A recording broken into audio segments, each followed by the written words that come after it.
అంటే భూమిపుత్ర సిద్ధాంతం ఎక్కువ, అన్యాయాన్ని ఎదిరించే శక్తి ఎక్కువ, అన్యాయాన్ని ప్రశ్నిస్తారు, నిటారుగా నిలబడతారు.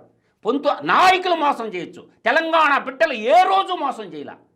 1969లో టీపీఎస్ పెట్టి చెన్నారెడ్డి తెలంగాణ ప్రజా సమితి పెట్టినప్పుడు కూడా మీరు బాగా గుర్తు 11 మంది ఎంపీలు ఇచ్చారు. తెలంగాణ ఇందిరాగాంధీకి అమ్ముడు పోయి చెన్నారెడ్డి తెలంగాణ ఉద్యమాన్ని 1969లో ఇచ్చారు. ముఖ్యమంత్రి పదవి కోసం తెలంగాణ ఉద్యమాన్ని ఆ రోజు చంపేశాడు. ఆ తర్వాత మీరు చూసుకోండి ఎన్ని ఇందిరారెడ్డి పెట్టాడు. ఇందిరారెడ్డి తెలంగాణ ఉద్యమం పెట్టినా తెలంగాణను ఆదరించారు.